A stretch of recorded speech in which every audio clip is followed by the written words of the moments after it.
Custard ಮಾಡುವಾಗ ನಿಮ್ಮ custard ಕೂಡ ಗಂಟಾಗುತ್ತಾ ಇಲ್ಲ ಅಂತಂದರೆ ತುಂಬಾ ಗಟ್ಟಿ ಆಗುತ್ತಾ? ತುಂಬ ಜನರಿಗೆ ಪರ್ಫೆಕ್ಟ್ ಆದಂಥ ಫ್ರೂಟ್ ಕಸ್ಟರ್ಡ್ ಮಾಡೋಕ್ಕೆ ಬರಲ್ಲ ಅಂತ ಹೇಳ್ತಾ ಇರ್ತಾರೆ. ಆದರೆ ಇವತ್ತಿನ ಈ 3 ಟಿಪ್ಸನ್ನು ನೀವು ಫಾಲೋ ಮಾಡಿದರೆ ಸಾಕು, ರೆಸ್ಟೋರೆಂಟ್ ಸ್ಟೈಲ್ ಫ್ರೂಟ್ ಕಸ್ಟರ್ಡನ್ನು ನೀವು ಕೂಡ ಮನೆಯಲ್ಲಿ ಆರಾಮಾಗಿ ಮಾಡ್ಕೋಬೋದು. ಹಲೋ ಫ್ರೆಂಡ್ಸ್, ಎಲ್ರಿಗೂ ನಮಸ್ಕಾರ. ನಾನು Geetha. Welcome back to Pakashringara. ಇವತ್ತಿನ recipe restaurant style fruit custard.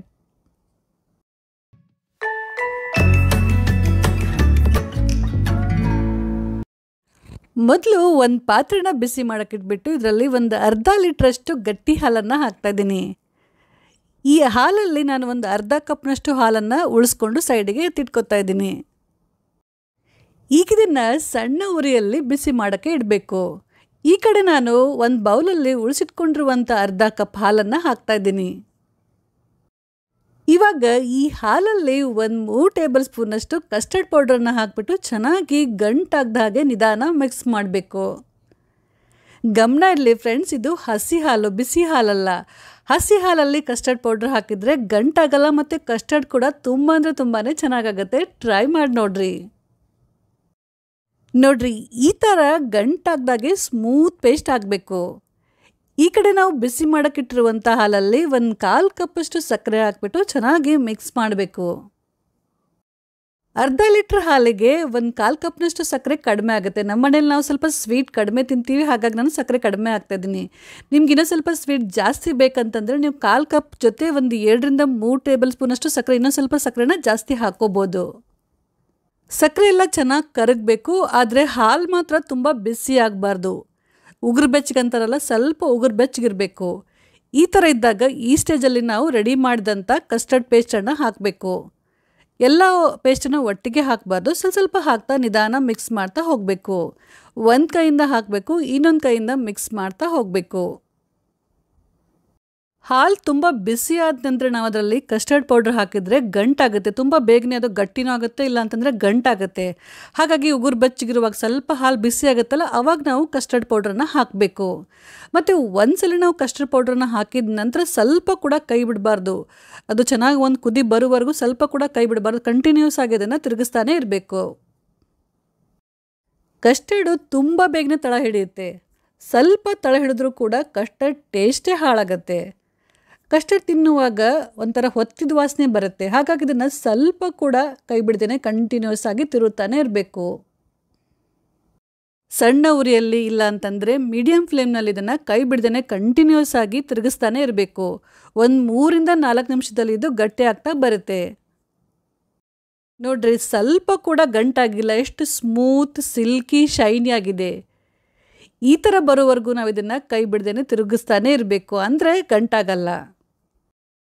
ಇಷ್ಟು ಗಟ್ಟಿ ಆದರೆ ಸಾಕು, ತಕ್ಷಣ ಗ್ಯಾಸ್ ಆಫ್ ಮಾಡಿ. ನಿಮಗೆ ಇನ್ನೂ ಸ್ವಲ್ಪ ಗಟ್ಟಿ ಇಷ್ಟ ಅಂತಂದರೆ ನೀವು ಇನ್ನೂ ಸ್ವಲ್ಪ ಗಟ್ಟಿ ಆಗುವವರೆಗೂ ಕುದಿಸ್ಕೋಬೋದು.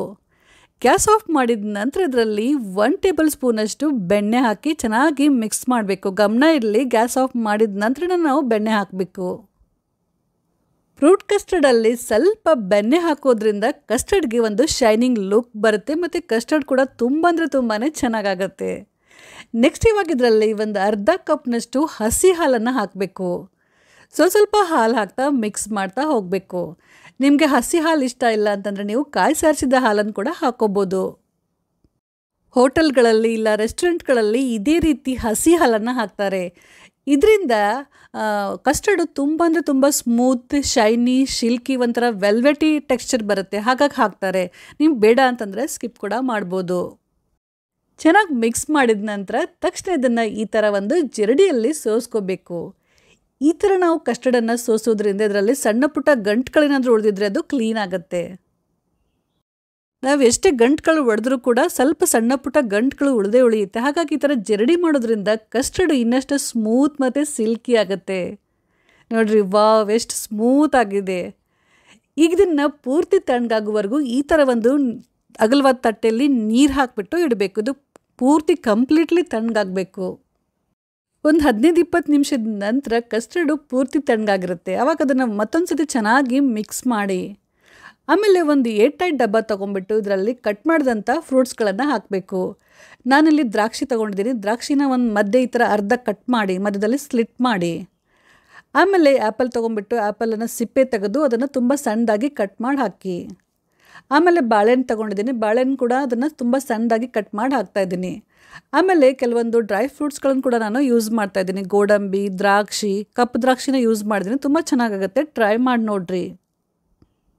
ನಿಮ್ಗೆ ಇಷ್ಟವಾದಂಥ ಫ್ರೂಟ್ಸ್ ಮತ್ತು ಡ್ರೈ ಫ್ರೂಟ್ಸ್ಗಳನ್ನು ಹಾಕೋಬೋದು. ಎಷ್ಟು ಜಾಸ್ತಿ ನಾವು ಫ್ರೂಟ್ಸ್ ಹಾಕ್ತೀವಿ ಅಷ್ಟು ಕಸ್ಟರ್ಡು ತುಂಬ ಅಂದರೆ ತುಂಬಾ ರುಚಿಯಾಗುತ್ತೆ.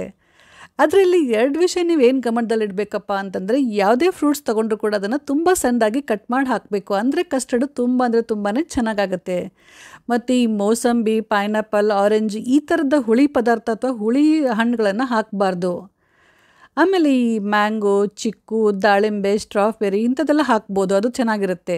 ನನ್ನ ಹತ್ರ ಇವತ್ತು ಜಾಸ್ತಿ ಫ್ರೂಟ್ಸ್ ಇರಲಿಲ್ಲ, ಹಾಗಾಗಿ ನಾನು ಜಾಸ್ತಿ ಹಾಕೋಕ್ಕಾಗಲಿಲ್ಲ. ಎಲ್ಲ ಫ್ರೂಟ್ಸ್ಗಳನ್ನು ಚೆನ್ನಾಗಿ ಮಿಕ್ಸ್ ಮಾಡಿಬಿಟ್ಟು ಆಮೇಲೆ ಕಸ್ಟರ್ಡ್ ಹಾಕಿ ರೆಡಿ ಮಾಡಿದಂಥ ಕಸ್ಟರ್ಡನ್ನು ಹಾಕಿಬಿಟ್ಟು ಮತ್ತು ಚೆನ್ನಾಗಿ ಮಿಕ್ಸ್ ಮಾಡಬೇಕು. ಗಮನ ಇರಲಿ ಫ್ರೆಂಡ್ಸ್, ಕಸ್ಟರ್ಡು ಪೂರ್ತಿ ತಣ್ಣಗಾಗಿರಬೇಕು.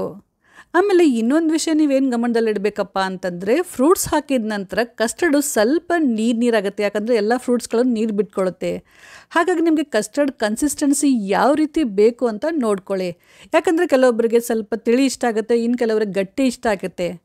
ನಿಮಗೆ ತುಂಬ ಗಟ್ಟಿ ಬೇಕು ಅಂತಂದರೆ ನೀವು ಕಸ್ಟರ್ಡನ್ನು ಕುದಿಸುವಾಗ ತುಂಬ ಗಟ್ಟಿಯಾಗುವವರೆಗೂ ಕುದಿಸ್ಬೇಕಾಗತ್ತೆ.